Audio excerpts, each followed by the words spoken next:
All right, Benjamin from Optimal Canine.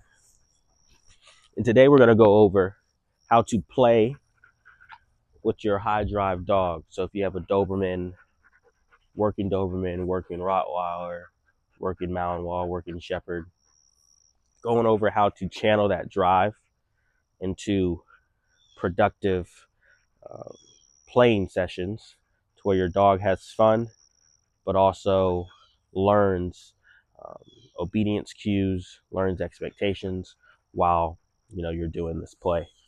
So the first thing is when you're dealing with toys, um, you want to make sure that you have interactive toys. Now, an interactive toy means that you have a toy that your dog associates to you. The toy only comes out when you and your dog play together. It's not a individual thing. So a lot of people, what they do is they get toys for their dog and they leave them all across the room for the dog to tear up, for the dog to get its drive out on. And then depending on the drive of your dog, you go to play with your dog and your dog maybe would rather just sit there and play with that toy on the floor um, rather than go and interact with you because it's so used to getting its drive out on something that doesn't involve you, which is bad from an obedience perspective. From an obedience perspective, you want to make sure that your dog associates um, having fun and playing with you because it's a high level reward for a working dog to get to play and have fun. So you want to make sure that you're a part of that experience. All right. So when you're looking at playing with your dog, you have to decide, get back in the camera here. You have to decide what toy is super motivating for your dog and kind of condition that toy. Um, and it needs to be something that is super easy for you to keep with you, to carry on you, because you want your dog to think that wherever he is at, wherever she is at, there's a possibility that the toy could come out and y'all could play. That's what you want your dog to think. The same thing goes with a food reward. When you're giving your dog food, Balin, he's chomping on the grass too much. Gonna throw up. When you're giving your dog food, you also want your dog to think that anywhere and everywhere is a possibility to get a treat, to get kibble, to get something that the dog enjoys from a food perspective as well. So that's a big part of training, showing your dog that it's always a possibility after performing an obedience command that the reward could pop out at any moment. That's how your dog gets super focused and super attentive to you pretty much at all times because you've conditioned the dog to think that it's a possibility. All right. So now we're going to get into toy items. Typically, for German Shepherds, Malinois, Dobermans, a ball with a rope is super, super motivating for most of those working dogs. Ball with a rope can look like this. I just dropped the treat.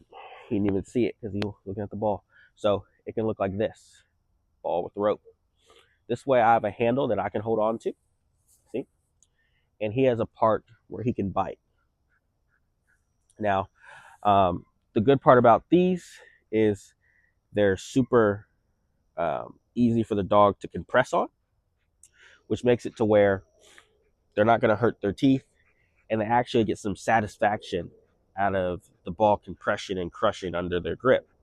So a lot of dogs will enjoy that. This is the easiest toy that I find to keep with me, to keep on me, because I can pull it out real quick. I can pretty much put it in any little pack. It's super portable. So that's what I usually use when I'm talking about conditioning a dog to a toy that I can bring around with me. Some other options can be a rope. The pit bulls, the bullies, the terriers, sometimes they like a rope. They like to kind of pull on that. So a rope is an option. Another option can be a bite tug. So this isn't a bite tug, but it's kind of similar. So with this, If it has 2 ropes on either side, that's what I would recommend, a rope on either side. You can use a bike tug, and that's pretty easy to bring with you as well. Um, so those are a couple options. The bigger options get to kind of bike pillows and stuff, which is a little harder to take with you. So I wouldn't really recommend using something that's super um, big and hard to take with you, because your dog's going to see that you have it. You want something that's like, oh, I don't know if he has it all the time, but then you do have it. You pull it out and you have fun. You have some allergies. Okay, so now we get into how to play with your dog. So when playing with your dog, you want to incorporate the obedience into the play. So a lot of people just go out and run their dog through 100 laps of fetch, which isn't the best way to engage with your dog, because fetch is good from a physical perspective. Obviously, they're running, they're letting the energy out. But mentally, the dog isn't thinking very much at all. Also, you want your dog to practice its obedience. You want your dog to get comfortable with performing those reps. And incorporating the reps of obedience with the play is a great way for your dog to get practice and get good at listening to you while in a high state of arousal. So that's the first kind of thing you need to think about when you're talking about playing with your dog. So we're going to do a little bit of play here, and then we'll talk about it. All right. So step to play is you're not allowed to bite the ball until I say so.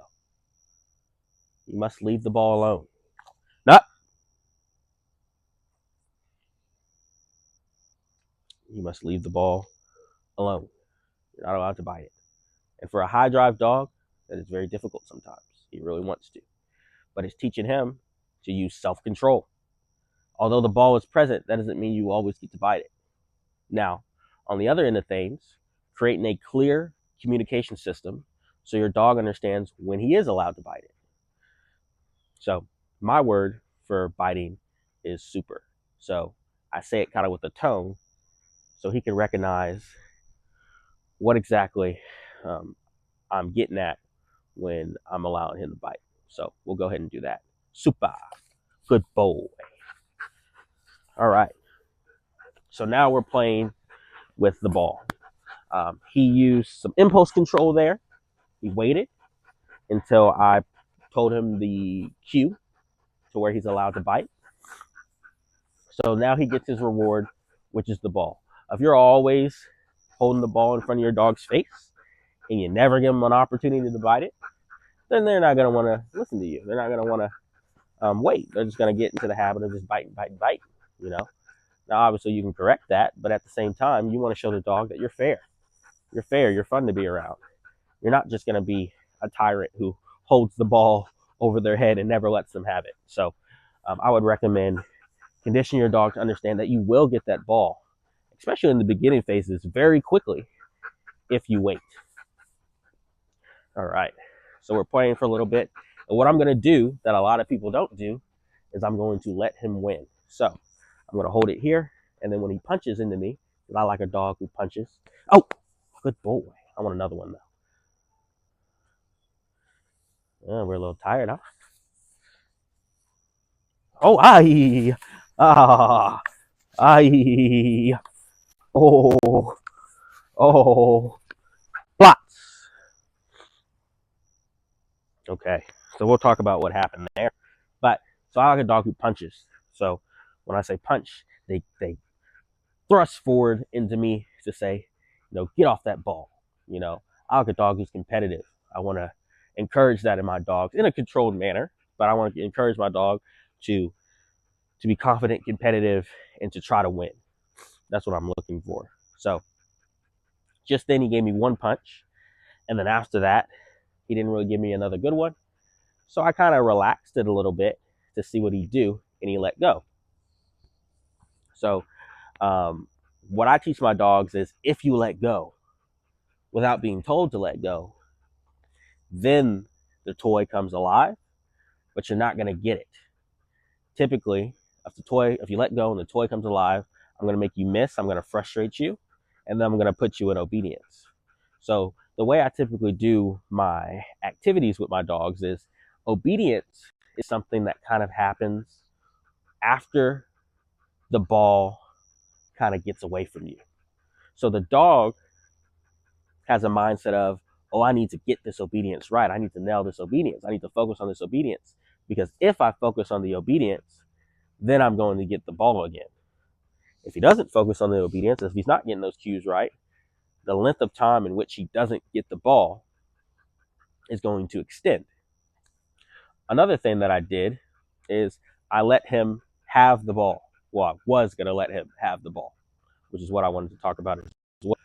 And the reason you want your dog to feel like they've won when they do something correctly in terms of punching forward, which is what I wanted him to do, is because that brings pride, that brings excitement about the game. Because dogs like to win. Dogs like to be in a fight, be in a skirmish, and they like to know that they're the one that came out on top. But y'all are just playing, so it's not a dominance thing. It's just showing the dog that you're really good at this, and if you do this to the best of your abilities, you will be successful. So he punches. Well, I would have liked him to punch a little harder, but he punches. I let him have it, and then I let him trot around with it in his mouth, and I don't tell him to let it go. So I'm going to go into a little bit more detail about why I don't tell him to let it go, but we're going to do another rep. We're going to do some obedience first, and then we'll let him have the ball and go from there. I see. Good boy. Plops. Good. I see. Good. Dabu. Good boy. I see. Good boy. Pretty good. Nailed all his cues there. The ball comes out. Make sure he holds. Let's see if I can trick him.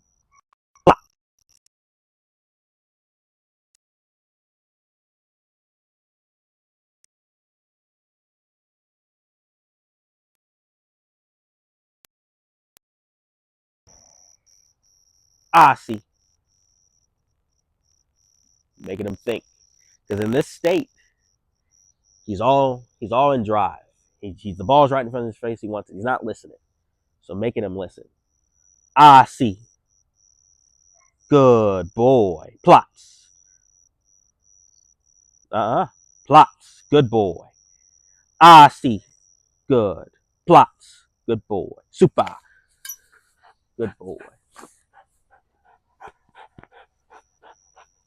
So forcing the dog to think in that state of arousal. And sometimes, if he's having a little trouble, we can put some, if you've remote collar trained your dog, we can put some pressure on that remote collar to say, hey, tighten it up. Oh, good boy.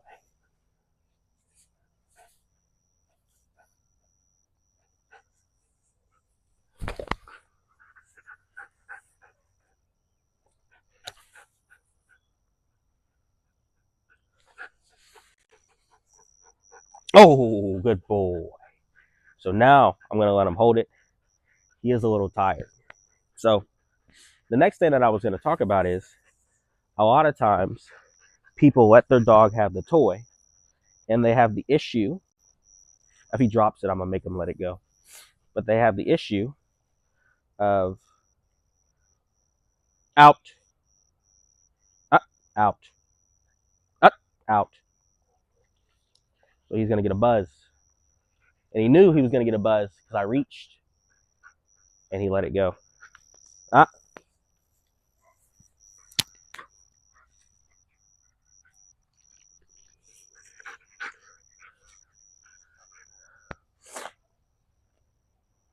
Okay. So since I'm talking, we're going to go over this real quick. So letting him have the toy, letting him trot around with it, letting him be proud of himself. What a lot of people do is instead of letting the dog have the toy, they out the dog. They want the dog to let go.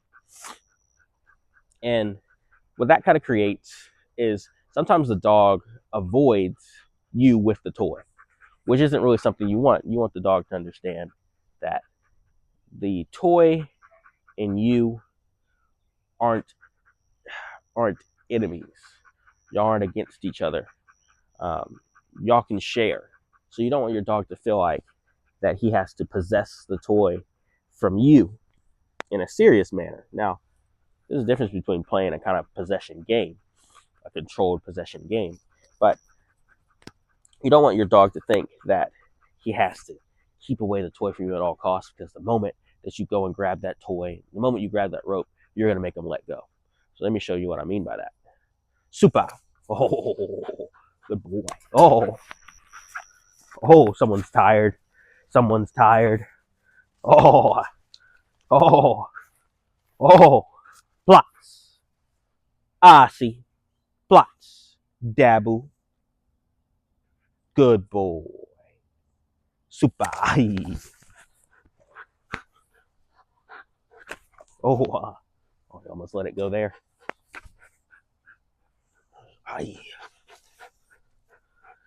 Oh, good boy. All right. So when I reach for this toy, he's not going to move. He didn't move because he doesn't think that I'm going to take it from him. Me coming in and grabbing this rope means that we're going to play some more. I rarely ever tell the dog to let go. Excuse me. I rarely ever tell the dog to let go when I come in and approach like that. Oh, because I don't want him to feel like I'm coming to take that toy. I want him to feel like, oh, if he comes, he's going to play with me. We're going to have fun. I choose another time to out. And I choose my time to out when the dog either takes the ball to the ground and starts chewing on it, because I don't want him to chew, or, so right there, he's holding it now.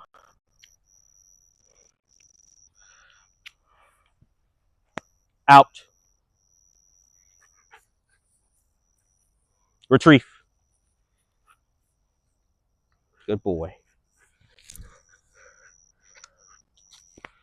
So he can stand up and do that. I don't want him chewing on that rope. See how he gets ready? He's like, oh, the game starts again. That's what I want him to think. I lost my train of thought there. Aye. Good boy. So I think what I was saying was I tell the dog to out in specific moments. Oh, good boy. Telling the dog to out when, let's see what he does here. Telling the dog out when he lets go of it. So say we're doing the game, we're pulling, we're tugging, and his grip slips. Okay, at that point, it's kind of an out because now he has to work to get that toy again. He has to put in some effort to get that toy again. The only other time I out is when he's on the ground and he's trying to chew and tear on the toy. Then I want him to know that that's gonna make him out. Another thing I out him for is if I go over here like this and he immediately moves away, and not moves away because he's got the thing stuck on him.